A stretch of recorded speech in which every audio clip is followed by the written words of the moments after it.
రామ్నాథ్ గారు, పోలవరం నుంచి ఆర్థిక పరిస్థితి వరకు, ఆర్థిక పరిస్థితిపై శ్వేతపత్రం రిలీజ్ చేయడం వరకు ఈరోజు మొత్తం మీరు ఆ ప్రజెంటేషన్ అంతా గమనించుంటారు. ఓవరాల్గా మీ అబ్జర్వేషన్ ఏంటి? ఈశ్వర్ గారు, మీకు మాధవరావు గారికి, నాగమల్లేశ్వరి మేడం గారికి నమస్కారం. ఇప్పుడు చంద్రబాబు నాయుడు గారు అధికారంలో ఉంటే సంపద సృష్టించబడుతుంది, అప్పులు ఉండవు, పారిశ్రామికవేత్తలు పరిశ్రమలు పరిగెత్తుకుంటూ వస్తాయన్నది తరతరాలుగా తన మీడియా బలంతో ప్రజల మీద రుద్దబడుతున్న ఒక ప్రచారం మాత్రమే. ఇప్పుడు మీరు నేను 3వ తరం 4వ తరం కూడా చూస్తోంది ఈ ప్రచారాన్ని. చంద్రబాబు నాయుడు గారు ఏ విధంగా చేస్తారో. చంద్రబాబు నాయుడు గారు ఈ రోజు వైట్ పేపర్ అని చెప్పి పెట్టారు. కానీ ఏం చెప్తున్నారు చంద్రబాబు నాయుడు గారు? అప్పులు వైఎస్ఆర్సీపీ హయాంలో 33% ఉంటే జిఎస్డిపిలో ఈ రోజు 36% వెళ్ళాయని చంద్రబాబు నాయుడు గారు చెప్తున్నారు. 36% దాటిపోయింది. అలా చెప్తూనే చంద్రబాబు నాయుడు గారు ఏం చెప్తున్నారు? మన స్టేట్ ఓన్ రెవెన్యూస్ అన్ని జీతాలకు సరిపోతున్నాయి, కేంద్రం ఇచ్చే గ్రాంట్ అప్పులు వడ్డీలకు సరిపోతున్నాయి, సంక్షేమ పథకాలకు అప్పులు తేవాల్సి వస్తుంది, ఆ అప్పులతోనే నేను సంక్షేమ పథకాలు అమలు చేస్తున్నానని చెప్పారు. కానీ ఎన్నికల ముందు చంద్రబాబు నాయుడు గారు ఇది చెప్పలేదు కదా. ఏముంది, అప్పు తెచ్చి బటన్ నొక్కడం, మూల నుంచున్న ముసలాన్ని కూడా బటన్ నొక్కుతుంది, అది కాదు జగన్, నన్ను చూసి నేర్చుకొని నేను వచ్చిన తర్వాత సంపద సృష్టిస్తా, సంపద సృష్టించడం చేతకాని వ్యక్తికి అప్పులు చేసి పథకాలు ఇచ్చే అర్హతే లేదు అని కూడా మాట్లాడారు కదా. కానీ ఈ రోజు మాత్రం మొత్తం అప్పు కంట్రోల్లోనికి రావడం లేదు, అప్పులు చేసి నేను సంక్షేమం ఇస్తున్నానని చంద్రబాబు నాయుడు గారు చెప్తున్నారు. ఆత్మశుద్ధి పరనింద ఇక్కడ కూడా. మళ్ళీ 2 ఏళ్ల తర్వాత కూడా మళ్ళీ జగన్మోహన్ రెడ్డి హయాంలో అలా జరిగింది అని మాట్లాడుతున్నారు. జగన్మోహన్ రెడ్డి గారికి 2019లో రాష్ట్ర ప్రభుత్వాన్ని అప్పగించినప్పుడు ఖజానాలో 100 కోట్లు ఉంటే, కానీ అంతటితో అయినా ఆగారా? యనమల రామకృష్ణుడు గారు 100 కోట్లు మాత్రమే ఖజానాలో ఉంది, మేము మొత్తం అప్పులు ఎక్కడ కావాలో అక్కడ తెచ్చేసామని స్టేట్మెంట్ ఇచ్చాము. ఈనాడు పత్రికలో రాసుకున్నారు దీన్ని.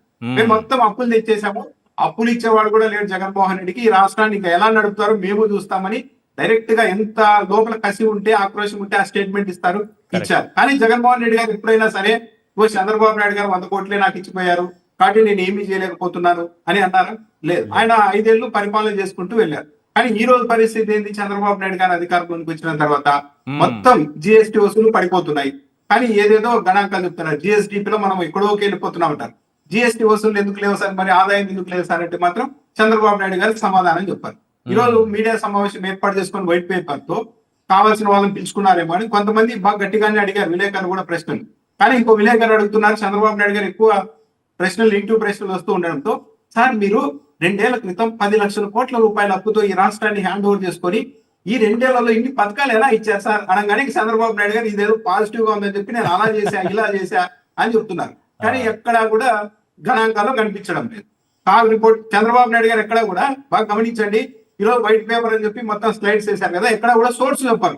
ఇదే కాగ్ చెప్పిందా, ఆర్బీఐ చెప్పిందా, ఏ సంస్థ చెప్పిందా అనేది చెప్పారు. ఊరికే చంద్రబాబు నాయుడు గారు ఇలా అయిపోయింది అలా అయిపోయింది అని చెప్తూ వస్తారు. చంద్రబాబు నాయుడు గారు ఏం చెప్తున్నారు ఈ రోజు? జిఎస్డిపితో దీంతో పాటు పారిశ్రామికవేత్తల గురించి మాట్లాడుతూ ఒక నిజాన్ని అయితే చంద్రబాబు నాయుడు గారు అంగీకరించారు. మరి ఎందుకు పొరపాటు జరిగిందో కానీ, భోగాపురం ఎయిర్పోర్ట్ మేము కట్టామని వైసీపీ వాళ్ళు చెప్పుకుంటున్నారు, అది పీపీపీ ప్రాజెక్ట్ అని చంద్రబాబు నాయుడు గారు డైరెక్ట్ గా అనేశారు. యాక్చువల్లీ వైసీపీ వాళ్ళు చెప్తున్నది ఇది. సార్, ఈ 2 ఏళ్లలో తెలుగుదేశం పార్టీ ప్రభుత్వము భోగాపురం ఎయిర్పోర్ట్ కు ₹1 కూడా ఖర్చు చేయలేదు. పీపీపీ మోడల్లో ఏంటి, రాష్ట్ర ప్రభుత్వం భూములు సేకరించి అన్ని అనుమతులు తీసుకొని వచ్చి రోడ్ కనెక్టివిటీ అన్ని రెడీ చేస్తే ఆ ఎయిర్పోర్ట్ కట్టింది జిఎంఆర్ సంస్థ. ఇదే చెప్పారు వైసీపీ వాళ్ళు. కానీ గుమ్మడికాయ నాదే కొబ్బరికాయ నాదే అని చెప్పి చంద్రబాబు నాయుడు గారు హఠాత్తుగా అసలు విషయం చెప్పేశారు. వైసీపీ వాళ్ళు ఎక్కడ కట్టారు? వైసీపీ వాళ్ళు కట్టలేదు, కానీ భూములు అనుమతులు అన్ని వైసీపీ వాళ్ళు తెచ్చారు. కట్టింది జిఎంఆర్ సంస్థ సొంత డబ్బులతో. మరి చంద్రబాబు నాయుడు గారి కాంట్రిబ్యూషన్ ఎక్కడ ఉంది ఇక్కడ? లేదు. ఈ రోజు అసలు విషయాన్ని అయితే చంద్రబాబు నాయుడు గారు అంగీకరించారు. ఇక పారిశ్రామికవేత్తల గురించి, పెట్టుబడుల గురించి చంద్రబాబు నాయుడు గారు చెప్తున్నారు, మొత్తం వైసీపీ హయాంలో తరిమేశారు.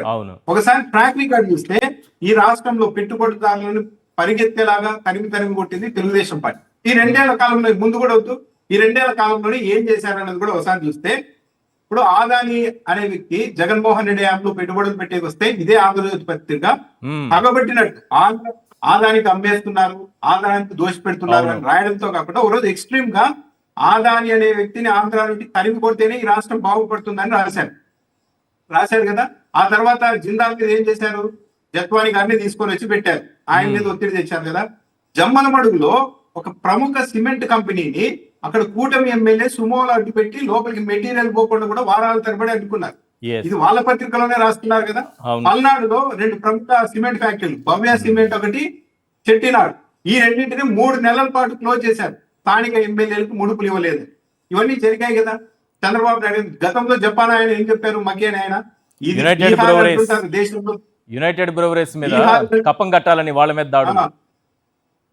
వాళ్ళ మీద దాడులు చేశారు. అన్నిటికీ మించి పారిశ్రామికవేత్తల మీద చంద్రబాబు నాయుడు గారికి గౌరవం ఉంటే ఉమ్, మొన్న భోగాపురం ఎయిర్పోర్ట్ అంత ఘనంగా కట్టారు కదా, అదే ప్రాంతానికి చెందిన జిఎంఆర్ గారికి ఎందుకు మైక్ ఇవ్వలేదు? ఇవ్వలేదు. అదొకటే. ఇది డేటా సెంటర్ కి సంబంధించి ఎంఓఏ జరిపినప్పుడు ఆదాని గారిని పిలవలేదు. పిలవకపోగా ఆదానికి సంబంధమే లేదని వాదించారు కొద్ది రోజుల పాటు.